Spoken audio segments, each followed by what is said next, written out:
During 1942, two rival fighter planes fight for supremacy of the skies in the war over the Pacific. The Japanese Imperial Navy's Zero and the US Navy's Wildcat. When the planes meet over the Pacific island of Guadalcanal on August 7th, it becomes an extraordinary test of man and machine.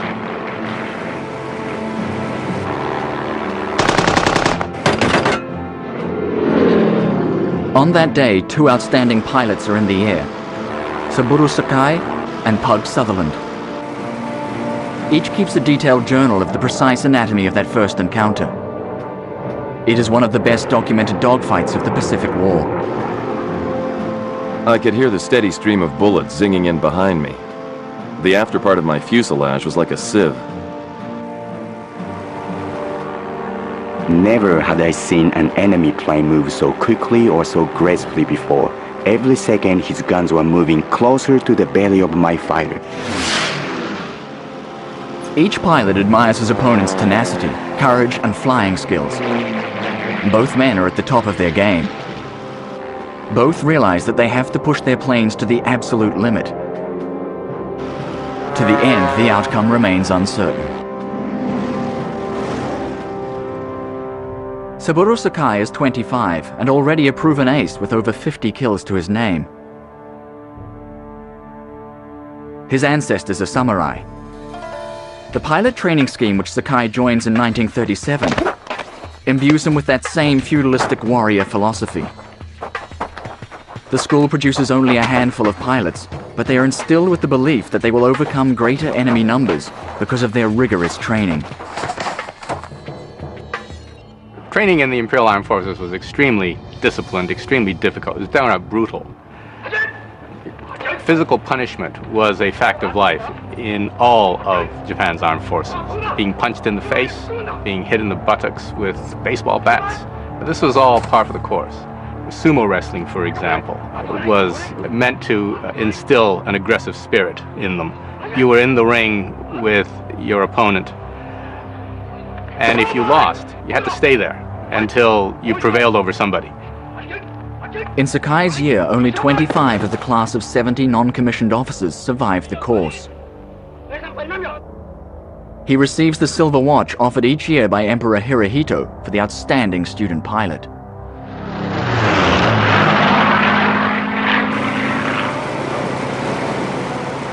Pug Sutherland comes from a very different background. He is trained at the US Naval Academy as an officer and gentleman. He has always wanted to fly from aircraft carriers. A fellow Naval Academy cadet and friend who remembers him well is David Richardson. Pug was an excellent pilot. Pug, of course, means pugnacious. And he had been a boxer at the Naval Academy, very aggressive type, very competent, very cheerful individual, a lot of fun to be with. Like Sakai, Pug is determined to succeed. His skill at avoiding punches easily translates to ducking and diving in the air, and he becomes one of the best shots in his squadron. But unlike Sakai, he has no combat experience, and he is desperate to engage an enemy. He won't have long to wait.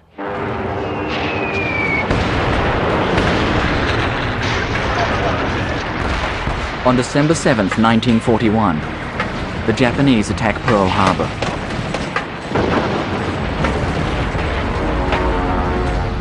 On that day, Saburo Sakai is escorting a squadron of Japanese bombers on another mission to destroy US military bases in the Philippines. When American fighters launch a counterattack, Sakai shoots down and claims his first American kill. While Sakai is shooting down Americans in the Pacific, Pug Sutherland is 5,000 miles away on an aircraft carrier patrolling the Atlantic. But with the declaration of war, it is not long before the United States is scrambling to deploy troops in the Pacific to counteract the Japanese onslaught. In June 1942, the Japanese start constructing a landing strip on the island of Guadalcanal in the Solomon Islands. Japan will soon pose a threat to the Allied shipping lanes between the United States and Australia. so the American command decides to launch their first major counterattack.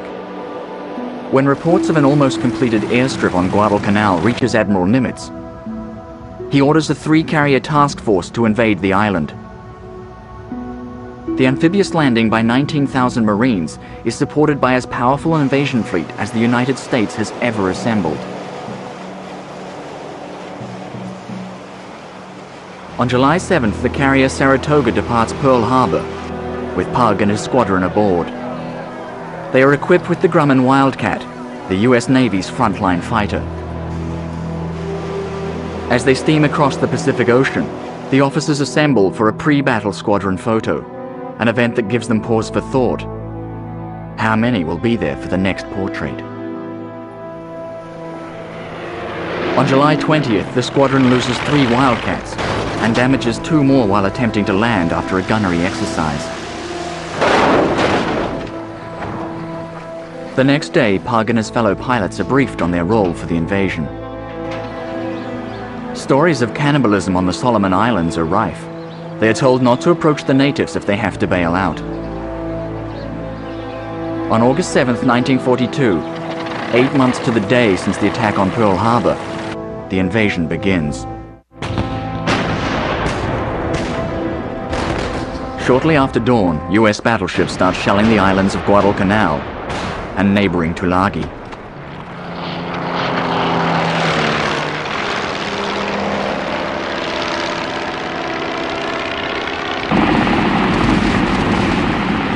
But the US invasion takes the isolated Japanese garrison by surprise. They are completely overwhelmed. They radio for help, but the nearest Japanese base is 565 miles away, in Rabaul. The base commander, Rear Admiral Yamada, is faced with a daunting problem. Guadalcanal is far away, at the absolute limit of the range of his fighters. Nevertheless, he orders Sakai and 17 of his fellow pilots to get ready to fly there. We checked the distance from Rabaul to Guadalcanal. It meant a round trip of more than 1,100 miles without allowance for combat or storms, which would consume fuel in prodigious quantities. As Sakai recorded in his journal, it was to be the longest sortie he had ever been asked to fly. It looks like a suicide mission. But the fabled Zero's lightweight design makes it amazingly fuel efficient. The US Navy had nothing like it.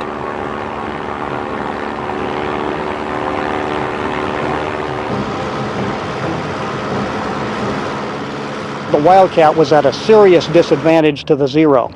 Without drop tanks that would fit under the wings, the Wildcat had a typical combat radius of about 200 nautical miles. Now that was fairly representative of most fighters that were flying at the time.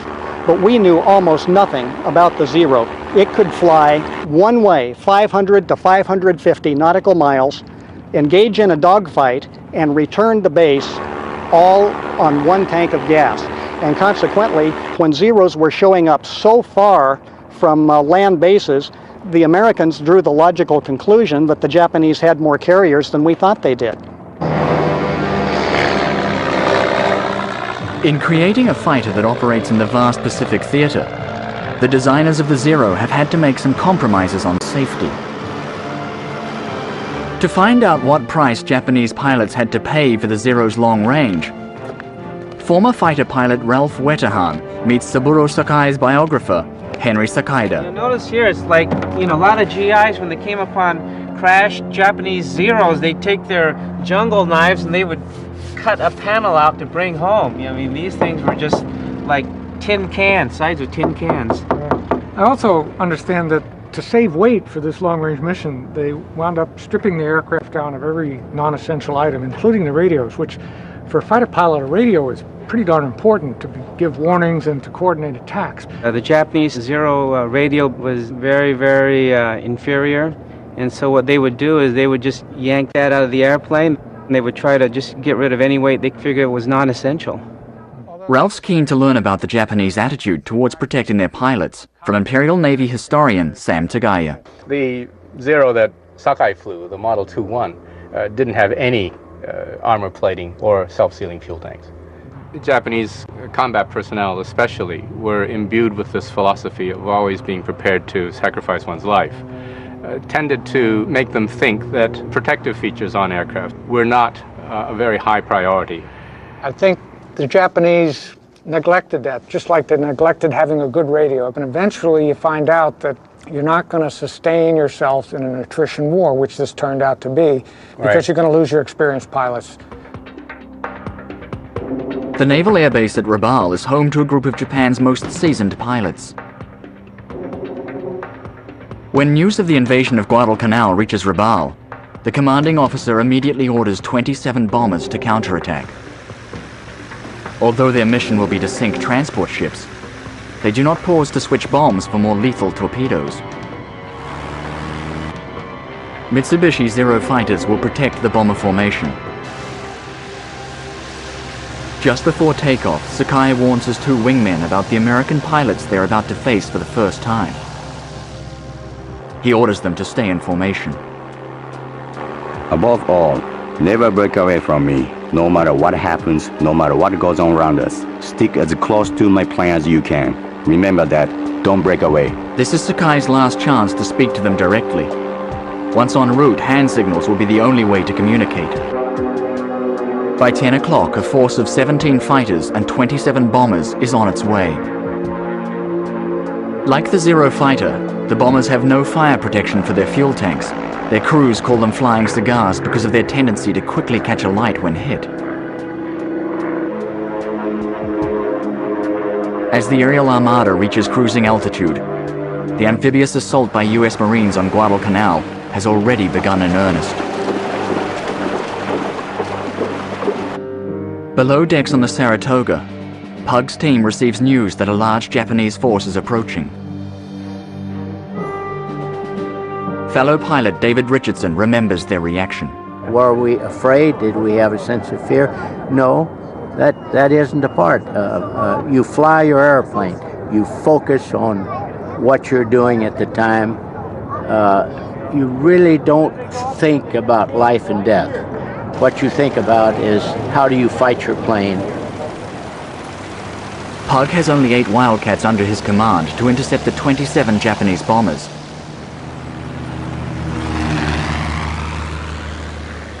It takes them 45 minutes to get on station over the transport ships, still disgorging Marines and their equipment. At the same time as Pug's flight arrives, the Japanese formation also gets their first glimpse of the amphibious landing. Even at a distance, Sakai is amazed at the size of the operation. There must have been 70 transports approaching the beaches, and there were other ships too distant and numerous to count. After flying for around 4.5 hours, the Zeros drop their empty external fuel tanks. Sakai scans the sky for American fighters. Pug also searches through the clouds, looking for Japanese bombers. His task is to shoot them down, if possible without engaging the Zero fighters escorting them. At 1300 hours, Pug finally catches his first glimpse of the Japanese formation. Horizontal bombers, 3 divisions, 9 planes each, over Savo, headed for transports. Put gun switches and sight lamps on. Let's go get 'em, boys.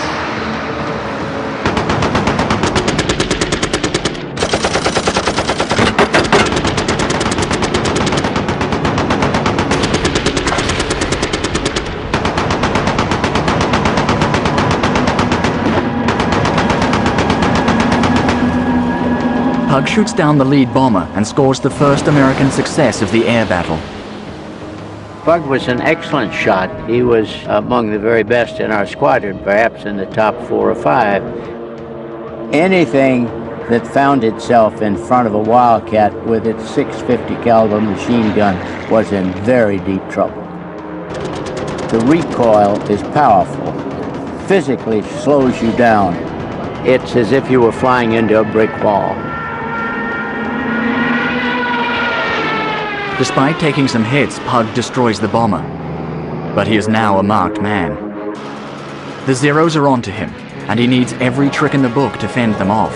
Although the Wildcat would win no beauty contests and lacks the rate of climb and acceleration of the sleek Zero, it can dive faster. Tactics were soon devised to exploit this advantage. The United States naval aviators used boom and zoom tactics. They would get the Wildcat as high above the Zero or a Japanese formation as possible, shove everything forward, full throttle, make a high-speed dive, shoot, pull out, use the momentum from that dive to zoom climb to the perch again, and if they were in a position to re-attack, that's what they would do. Because the bombers were so close to their target, Pug had no time to climb and attack them from above. Sakai watches in dismay as every single bomb crashes harmlessly into the ocean. It was obviously stupid to try and hit moving ships from 4 miles up. I could not understand the failure to use torpedoes which had proved so effective in the past. After the failure of their mission, the Japanese bombers turn around for the long journey home. Disappointed that they have not hit a single ship, Sakai is desperate to shoot down an enemy aircraft. As he searches for the chubby Grumman-built Wildcats, he spots an extraordinary dogfight several hundred feet below him. It is Pug Sutherland, neatly evading several Zeros. Sakai is amazed at the skill of the Wildcat's pilot. The Zeros should have been able to take the long Grumman without any trouble. But every time a Zero caught the Wildcat before its guns, the enemy plane flipped away and came out again on the tail of another Zero. I had never seen such flying before. 2 of his assailants are Sakai's wingmen. Seeing how the Wildcat is exploiting their inexperience, Sakai signals that he wants to join the fray. He dives in and fires a burst from long range. Pug immediately retaliates by climbing towards the belly of Sakai's Zero. The historic duel has begun. Sakai tries to throw Pug off, but he matches the Zero turn for turn. We held to the spiral, tremendous G pressures pushing us down in our seats. A great film seemed to be clouding my eyes.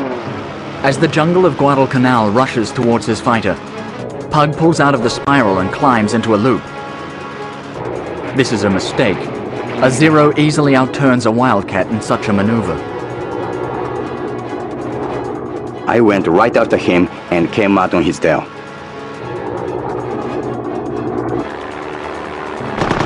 I pumped 200 rounds into the Grumman's cockpit, watching the bullets chewing up the thin metal skin and shattering the glass. I could not believe what I saw. The Wildcat continued flying almost as if nothing had happened. A Zero that had taken that many bullets would have been a ball of fire by now. The Wildcat's manufacturer, Grumman, designed a cockpit that can handle a lot of punishment. Sutherland was pretty well protected from any stern aspect because this plate goes from almost the top of the canopy clear to the bottom of the cockpit floor. I was deeply grateful to the manufacturers of the armor plate, for I could hear the steady stream of bullets zinging into it behind me. That's what Pug Sutherland was hearing, sort of the rattle on the roof of these small caliber rifle bullets. Such small bullets have little impact on the heavily armored Wildcat.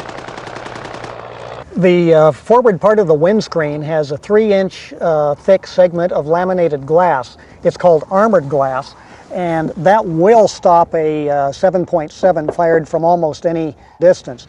Because of the durability of his airplane, because of the armor plate around his cockpit, and because of the self-sealing gas tanks that prevented catastrophic fires in flight, Sutherland was able to survive against 3 or 4 Zeros. But the Zero has a much more lethal weapon. A cannon mounted on each wing. Sakai and some of the more proficient Zero pilots like to use the 7.7s as ranging, and once they were hitting with those, then they haul out this Hummer, which is a 20mm shell. In order to fill his gun sight for a cannon burst, Sakai accelerates closer to the Wildcat. But he is in for a surprise. Pug is about to put the brakes on. I slammed the throttle forward just as the enemy fighter lost speed. In the moment, I was 10 yards ahead of the Wildcat, trying to slow down. Pug has laid his trap well. The Zero is now in his gun sights. Sakai braces himself for the inevitable end. I hunched my shoulders and prepared for the onslaught of his guns. Yet nothing happens. No bullets came. The Wildcat's guns remained silent. The entire situation was unbelievable. Mysteriously, in that brief, vital moment, Pug Sutherland does not go in for the kill. Was his plane damaged? Were his guns jammed? Or does Pug just fail to pull the trigger for some reason? Sakai could not believe his luck. He immediately takes evasive action to avoid the Wildcat's line of fire. He drew up alongside Pug's plane. Looking across at the American pilot, he sees he is wounded. Blood stained his right shoulder. I saw the dark patch moving downwards over his chest. Now it is Sakai's turn to hold fire. For a moment, Sakai hesitates to deliver the coup de grace. I honestly didn't know whether or not I should try and finish him off. Such thoughts were stupid, of course. Wounded or not, he was the enemy.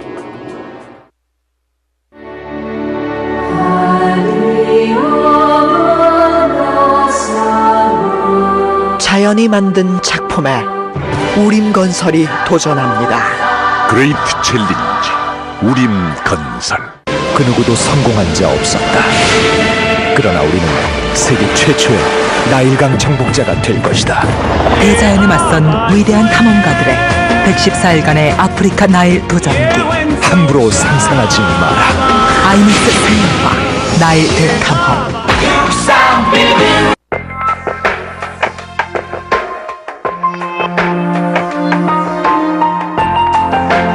위브가 제안하는 좋은 집의 세계 기준 150. 두산 위브.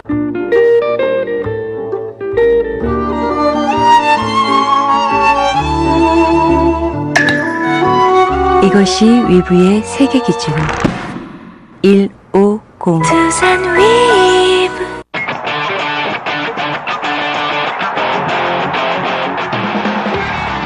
세계 이벤트를 기획하기 위해서는 무엇이 필요할까요?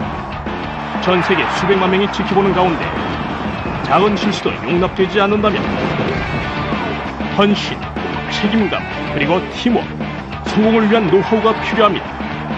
세계 최고를 추구하는 이들의 모든 것을 공개합니다. 인사이드는 페덱스와 함께합니다.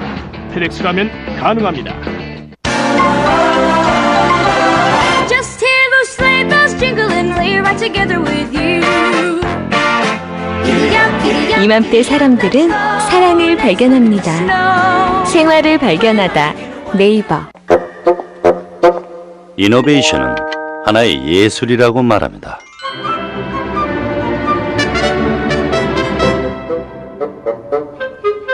이러한 예술의 형태를 평가하는 가장 중요한 기준은 가치를 제공하느냐 하는 거죠.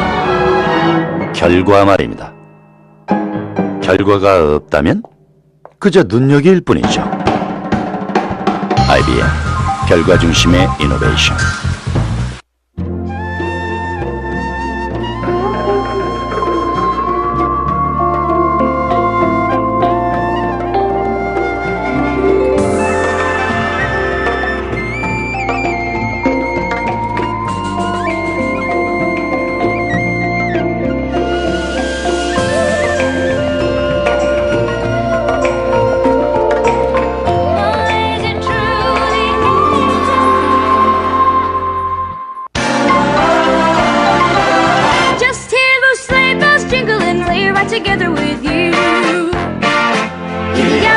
이맘때 사람들은 사랑을 발견합니다. 생활을 발견하다 네이버.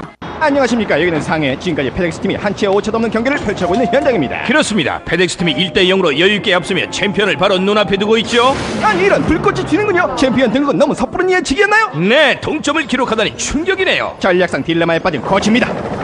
훌륭합니다. 미끄러지듯 교체 않는 하강 전술. 선수들이 바로 저 기술을 훈련받았거든요. 머리 위로 패스. 관중들 놀람을 금치 못합니다. 페덱스 팀 2점, 장애물 1점. 역시 중국에 강한 페덱스 팀입니다. 예사롭지 않은 터치예요. 最高機密を発見しました。ヒュンダイ。彼らはものすごく進歩している。彼ら甘く見たんだよ。Wow.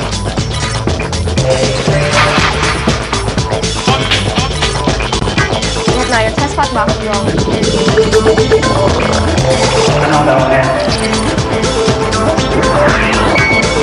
The LUV Veracruz.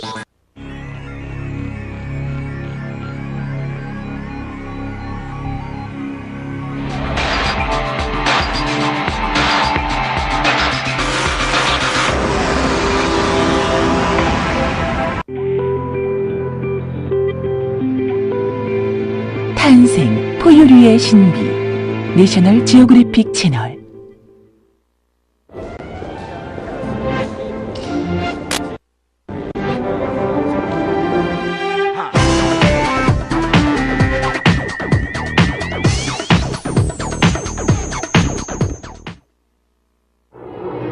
Sakai will claim in his memoirs that he deliberately avoided aiming his guns at the pilot.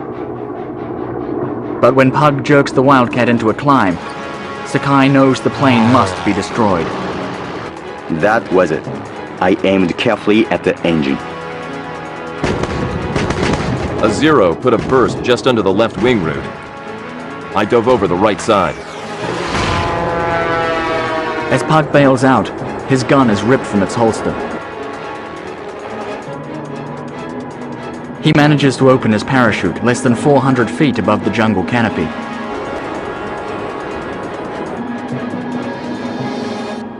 As he falls to earth, he sees his plane explode.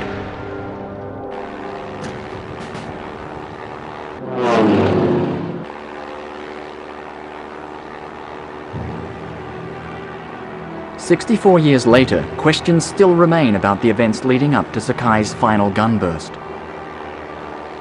Did he really spare Pug's life on purpose? And why hadn't Pug fired when he had the chance? To search for answers, Ralph Wetterhahn is heading to Guadalcanal to examine the recently found wreckage of Pug's plane. Pieces of the Wildcat are scattered deep in the jungle, but Ralph believes that his experience as an Air Force crash investigator may help him discover clues about what really happened that fateful day.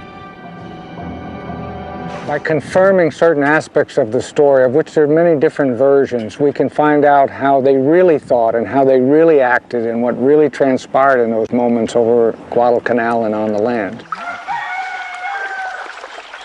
Ralph has heard reports that a local man, Edlon G., has found wreckage that could be Pug's plane. Hello, I'm trying to find Edlon. Do you know Edlon? This is Edlon's village. Ah, success. Thanks a bunch. I appreciate it. Enjoy the water. Got a truck. The man with Edlon is Justin Talon. Justin has devoted his life to tracking down World War II aircraft wrecks in the Pacific. Hi, Justin? Edlon? Justin Taylor. Nice to meet you. Welcome. 2 years before, Edlon led Justin to a wreck site 2 hours from the village. Can you give me some details? Justin took some pictures of numbers on the plane to confirm its identity. Yeah, well, that's the tail. So this is taken from the actual wreckage, huh? That's correct. You can see here it's the light blue colored paint of a U.S. Navy aircraft from World War II, the stenciled Navy, and below that the airplane's bureau number, in this case 5192.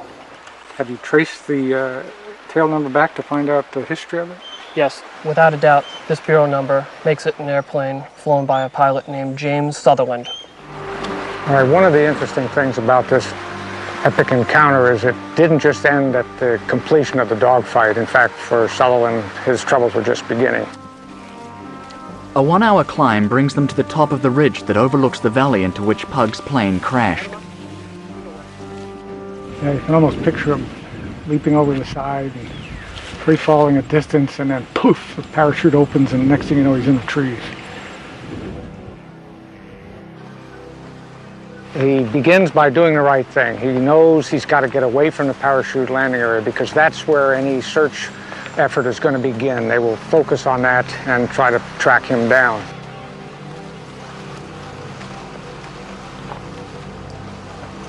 But he's operating on adrenaline at that point, so all of his wounds, he's either ignoring them or not feeling them. Then he gets in cover. and he takes an assessment of how bad off he is, and he's in pretty bad shape, especially the bullet that's gone through his foot. He spots some Japanese in a tower that are actually searching for Americans, but he sees them first and decides to avoid the high ground and the easy movement areas and get back into the dense jungle. Pug is now in a dangerous situation as he crosses enemy-held territory. He lost his handgun when he bailed out, so he has no way of defending himself if he stumbles into a sentry. Once he descends into the jungle, his problems compound somewhat. First of all, I mean, I'm just standing here and the sweat is pouring off me. He's trying to move away from the danger area, so he's profusely sweating. He's got adrenaline coursing through him. He's got to deal with snakes and insects and vines that have thorns on them like barbed wire, and the disorientation that occurs with a 200-foot canopy above him where he can't tell east from west because he has no idea where the sun is. So all of these things are hitting him bang, bang, bang, one after another, but he's making the right decisions. He's going the way that's going to keep him from being observed, and he's keeping his wits about him. For Ralph, the scramble from the ridge to the bottom of the ravine is exhausting. He is relieved when Edelon eventually guides him to a section of the stream that runs along the valley bottom. This is where the remains of the wildcat are scattered.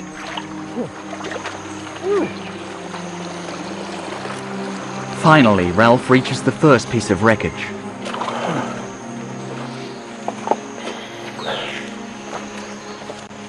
Pratt & Whitney, for sure. Ralph is looking at what remains of the circular bank of cylinders from the Wildcat's radial engine. He discovers that one at the back has been hit by what he believes was probably a large caliber shell. That gives a lot of credibility to what Sakai claims when he says he fired at the engine. And we have clear evidence that something very powerful has hit this rear cylinder and knocked it all to hell and gone. Everything I've seen here is consistent with the Pug Sutherland story and the Saburo Sakai story, and so that's impressive. There's a piece of history right here in front of us. But the big mystery of why Pug didn't fire his guns when he had Sakai in his sights can't be solved by looking at a rusty engine. To answer this question, Ralph will need to track down the Wildcat's machine guns. These are located in the wing that was last seen further up the ravine. Unfortunately, a large mudslide has recently come through this gully. It is obvious that much of the remaining wreckage has been swept away or buried. Eventually, the team finds a small piece of wing.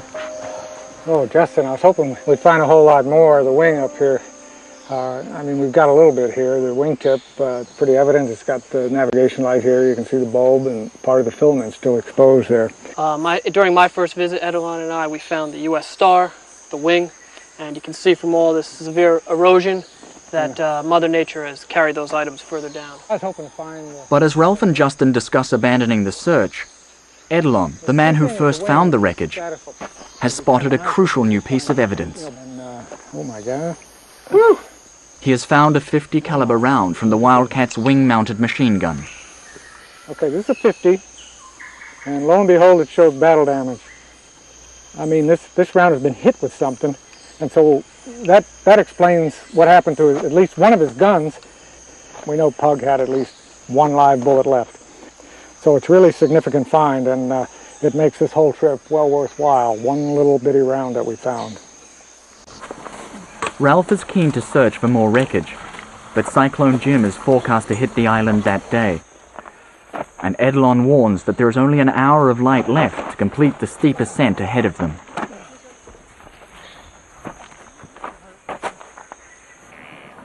Oh, I'm whipped.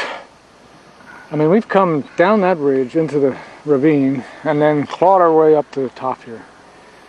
Well, none of us have any bullet holes in us. None of us are bleeding. None of us are in shock from having bailed out of an airplane that's just been shot to pieces. And the only thing that I can think about right now is what an amazing feat Pug Sutherland accomplished getting out of this stuff. This is awesome. After several hours, Pug finally makes it through the jungle and reaches the coast.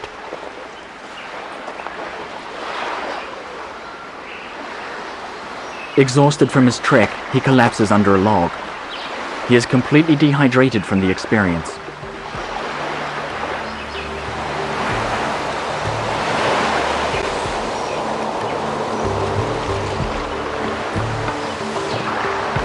When he wakes up, he is desperate for a drink. Some teenage boys from a nearby village spot Pug and offer to look after him. One of them, Bruno Anna, still lives in the same village. Ralph is keen to meet him. This man is named Ralph. Ralph. Good to meet you. Yeah, thank you. Living history.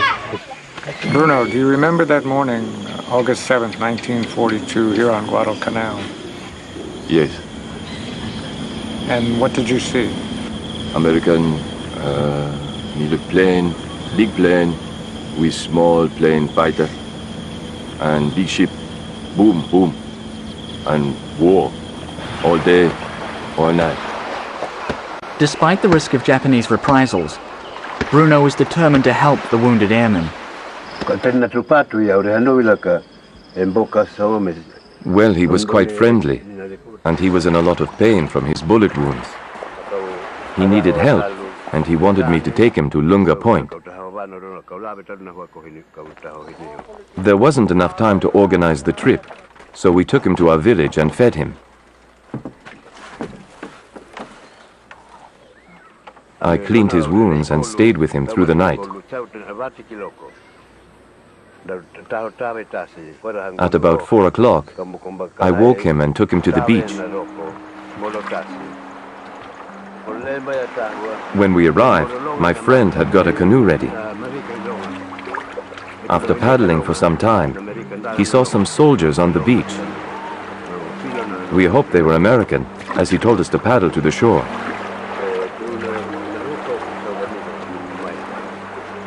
The Marines asked us, "How can we thank you for rescuing our friend?" We said we don't want anything, but they insisted on giving us food and cigarettes.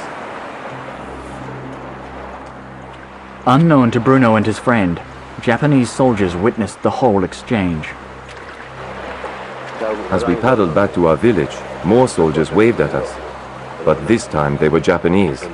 They forced us to come ashore, then they destroyed our canoe. As a punishment, they are tied to a tree for 4 days, without food and water. We were really thirsty, but instead of water, one of the soldiers gave us urine to drink.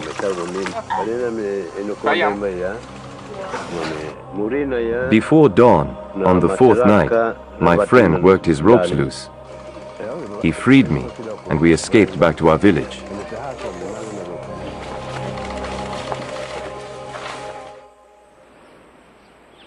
Around Bruno's village today, there are still plenty of reminders of the battle for Guadalcanal. Among many pieces of wreckage is an intact wing of a Wildcat. Ralph is curious to check out the mechanism that fed 50 caliber bullets to the machine gun. Ever since Edelon found that round at the crash site, I've been trying to piece together the possibilities that Sutherland encountered in terms of how his guns were functioning during the rest of that dogfight. Now here we have a wing of a Wildcat, and here's where the 50 caliber machine gun would be mounted. Right underneath where my hand is would be the ammunition drum that would feed 50 caliber ammunition, as I'm showing you here, through a very narrow chute. It's over a roller and through this area. And the tolerances, as you can see, are fairly tight. It's hard for me to get these rounds to move smoothly. What this tells me is that this system had very tight tolerances. Any abuse is going to give you problems with jamming, and Sutherland had plenty of abuse. In his journal, Pug describes battle damage received during his first attack. My fuselage aft had been hit, probably by the bomber's tail gunner. My windshield had shattered from a glancing shot. Edelon has been back to Pug's crash site to look for more evidence. His eagle eyes have spotted another important find. Oh my. There's no doubt what that is, right? That's a .45 automatic, pistol. And that's the type of weapon that Sutherland had, and it's the type of weapon that, and holster mechanism that got hung up as he was trying to bail out over the side of the aircraft. That's right. So this is an amazing find. It's hard to prove conclusively that this is Pug's gun.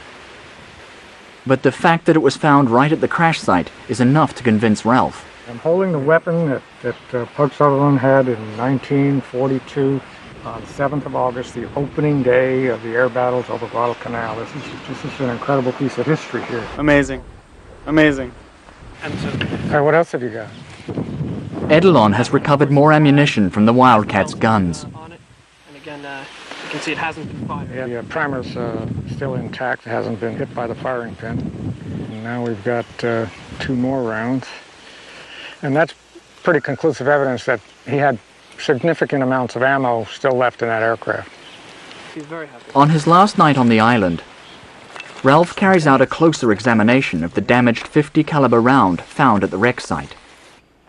I think we've come to some conclusions that clear up a lot of the mystery. One of which is, why didn't Pug shoot down Saburo Sakai when Sakai wound up flushing out in front of him for that brief period just before Sakai finally moved back and shot down Sutherland? Ralph is convinced that this .50 caliber round from Pug's plane exploded in the ammunition belt feeding the machine gun.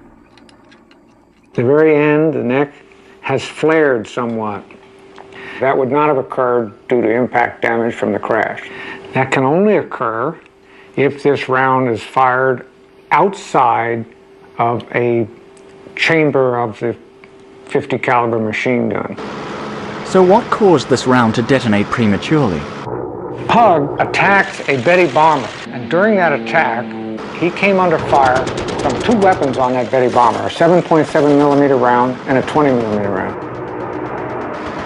We know that some of those rounds hit his aircraft because Pug reported that his windscreen was damaged. That could only be done by the 7.7 millimeter round. A 20 millimeter round would have done a lot more damage than simply crack. If we take a 7.7 round and then place it in position on the .50 caliber round, we will see that it fits nicely into this groove that cracked open the belt. I mean, this is an amazing discovery. This really is the Rosetta Stone of the Pug Sutherland shootdown. Ralph thinks that when Pug's plane was hit by 7.7 millimeter bullets from the bomber's gunner, one penetrated his wing and caused a round in the machine gun belt to explode, which jammed the gun. Sakai was lucky. His life was probably spared by the damage to the Wildcat's machine gun. Having survived this narrow escape, Sakai could have turned around and headed home with the bombers. But he doesn't want to. This battle is far from over for him. He searches the skies for more Wildcats. Far in the distance, he saw 8 dots, and thinking they were fighters, he just pulled away from his wingman and he just opened full throttle and he went after him. And when he was about 300 yards, he realized, these are dive bombers and they have tail gunners pointed at him. So it was too late to turn back. And he opened up with everything he had right through the formation. And that's when he got hit. One of the tail gunners, he actually was so close that he saw Sakai's face. He saw Sakai go back in his seat like that, and it was like a flash on a movie screen, boom, and he was gone. I blinked several times. What was wrong? Everything was so red. A wild panicky thought gripped me. I might be blind. Then I shifted my feet to the rudder bar. Only my right foot moved, and the zero skidded as the bar went down. My whole left side seemed to be paralyzed. Bullet fragments from the Dauntless dive bombers have left Sakai seriously wounded. Sam explains to Ralph how keeping the plane airborne would turn into the most formidable endurance test Sakai had ever faced. When I interviewed Sakai, he showed me his flight goggles and the flight helmet he was wearing at the time of this mission. And the bullet actually entered his head just above his right eye and smashed the rim of his goggles. And it actually exited in the back of his head.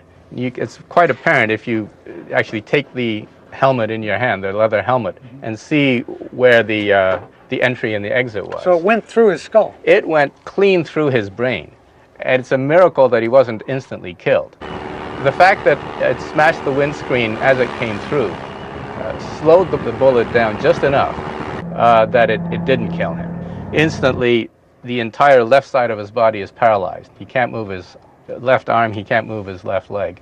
To stop himself lapsing into unconsciousness, Sakai gave himself jolts of pain by irritating his wounds. He is so convinced he will die, he decides to end it all in a kamikaze blaze of glory. There was a period of time when he flew back and forth trying to look for enemy ships to crash into. And so he would fly this way, then turn around, and he would kind of zigzag a little bit. If I must die, at least I could go out as a samurai. My death would take the enemy with me. A ship. I needed an enemy ship. But then finally he told me that he saw a vision of his mother saying, "Son, wake up, you know, get a hold of yourself. Point your zero in this direction." So he said he pointed his zero in this one certain direction and just prayed that he would make it home.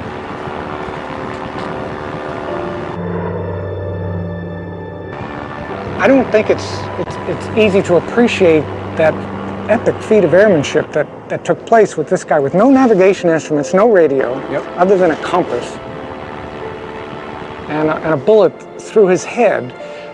Is just an astounding achievement. It's one of the epic flights in aviation history.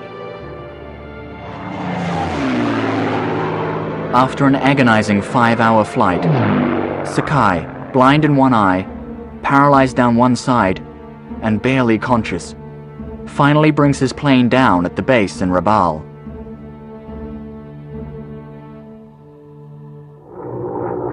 It was one of the epic air battles of all time, and one man comes out a victor. But it doesn't end there. The epic nature of this battle continues for both of them. Later on in life, they both had to look back upon it as the greatest adventure of their life. Even though Saburo Sakai and Pug Sutherland suffered serious injuries on that first day's dogfight over Guadalcanal, they both recovered and went on to fly more combat missions. With only one eye, Sakai made further kills. By the end of the war, he had become the Imperial Japanese Navy's highest-scoring ace, credited with destroying 64 Allied planes. Pug also recovered and became an ace. He was awarded the Distinguished Flying Cross. He returned to the Naval Academy and taught new pilots to fly. Then, in 1949, James Pug Sutherland was killed in an accident while taking off from a carrier. After stepping from his Zero for the last time, Sakai vowed never to kill another living creature again, not even a mosquito. After the war, the Allies banned Japanese pilots from flying. He became a practicing Buddhist. Later, he actively sought reconciliation with the Americans he once fought, even meeting Harold Jones, the rear gunner who shot him in the head. His memoirs of these wartime flying adventures were turned into a popular movie in Japan. He died in the year 2000, aged 84.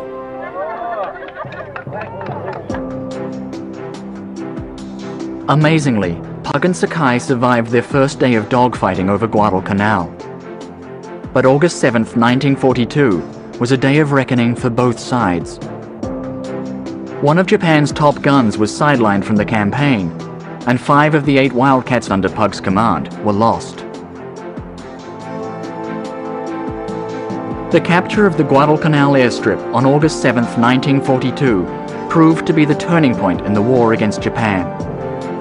And Pug Sutherland and Saburo Sakai's exploits on that day remain a soaring example of the courage and skill of the true fighter ace.